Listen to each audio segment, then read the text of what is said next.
मैं डॉक्टर अमर सिंह साहू, सहायक प्राध्यापक भूगोल, बाबू छोटेलाल श्रीवास्तव शासकीय स्नातकोत्तर महाविद्यालय धमतरी, आप सबका हार्दिक स्वागत करता हूँ।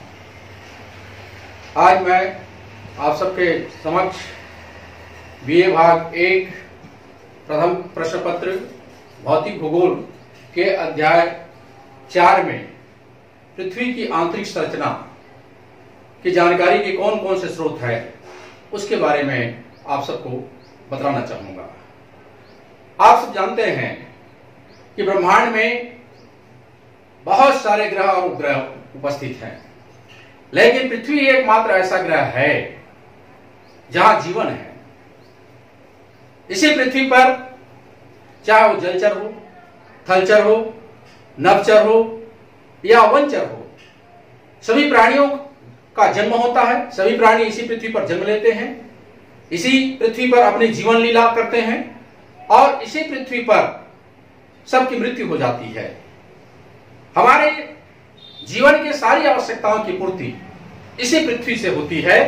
इसीलिए हमारे पौराणिक ग्रंथों में कहा भी गया है, जन्य जन्मभूमि स्वर्गादपि गरीयसी, अर्थात जन्म देने वाली मां तो है, इनके साथ साथ हमारी पालन पोषण करने वाली यह पृथ्वी मां स्वर्ग से भी बढ़कर है।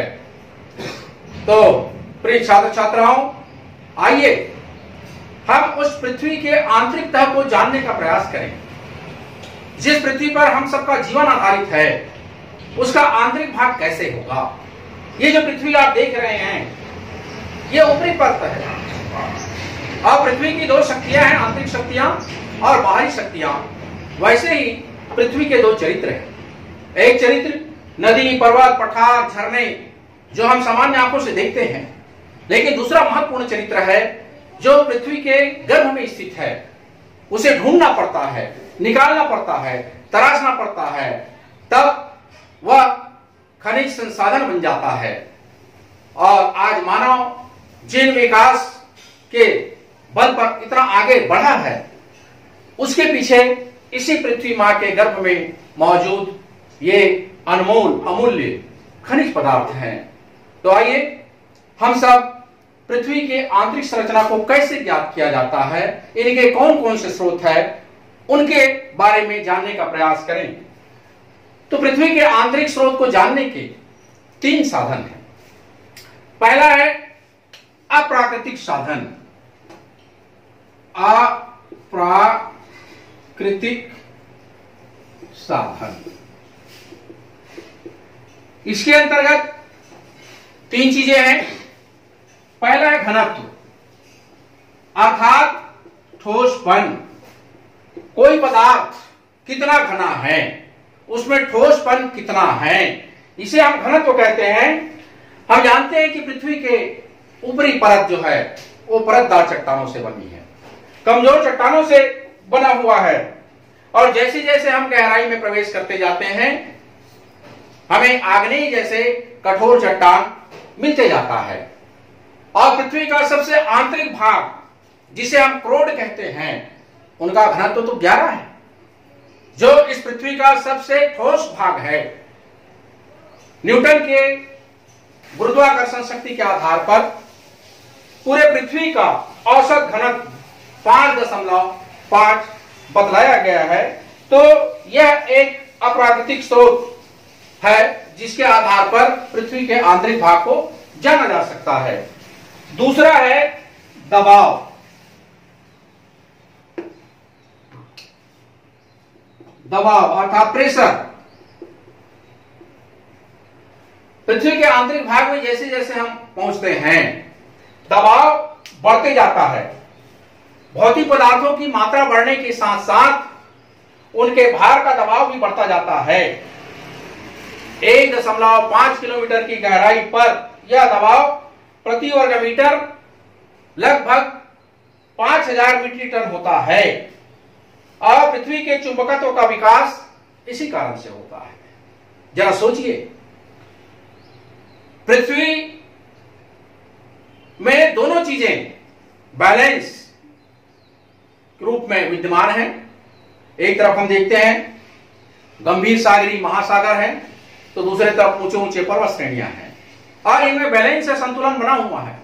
लेकिन हमने अपनी आवश्यकता की पूर्ति के लिए इस संतुलन को असंतुलित करने का प्रयास किया।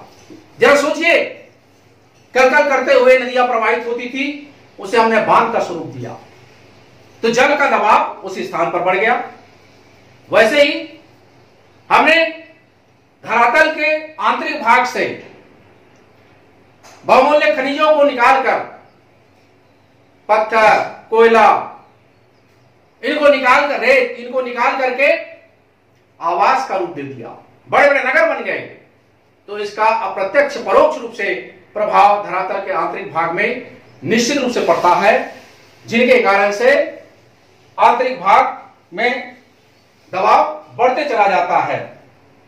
और तीसरा महत्वपूर्ण है अप्राकृतिक साधन में, वह है तापमान।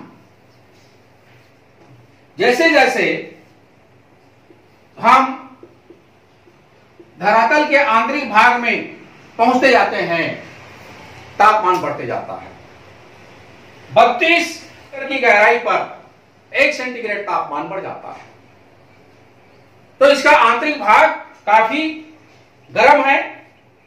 तापमान इतनी अधिक हो जाती है कि कोई भी पदार्थ ठोस रूप में वहां पर नहीं रह पाता, जिनके कारण से वह तरल अवस्था में आ जाता है।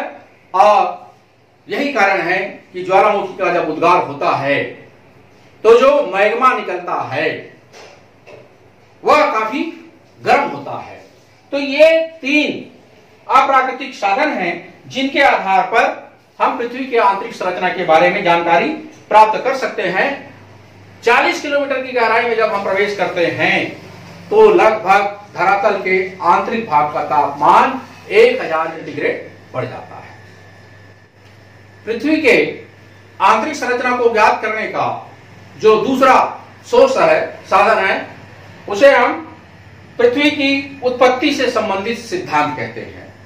वैसे इसके बारे में आपको बताया जा चुका है कि पृथ्वी की उत्पत्ति कैसे हुई है।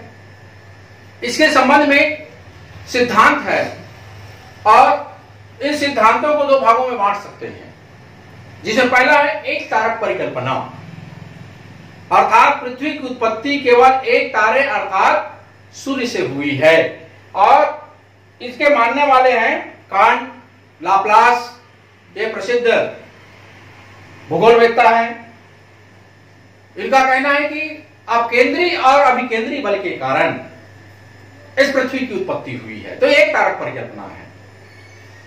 दूसरा है 2 तारक परिकल्पना, अर्थात पृथ्वी की उत्पत्ति सूर्य के साथ साथ एक और साथी तारे की मदद से हुई है, जिसे अलग अलग भूगोलवेत्ताओं ने अलग अलग नाम दिया।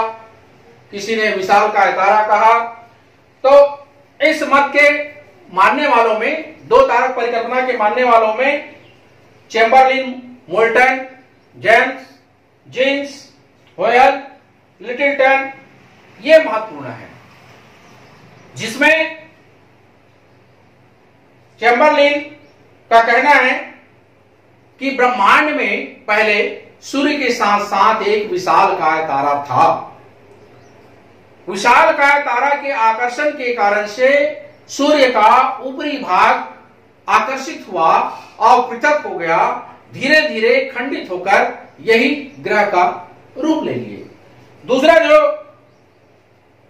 जो भूगोलवेत्ता हैं, लाप्लास महोदय, जिनकी परिकल्पना है निहारिका परिकल्पना, सूर्य के साथ साथ इस ब्रह्मांड में एक विशालकाय तारा मौजूद था।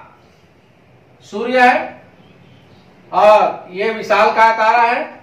इनके आकर्षण के कारण ये सूर्य है आकर्षित होते गया और बाद में कालांतर में यह सिगार की भांति फैल गया, जिनसे विभिन्न ग्रहों की उत्पत्ति हुई।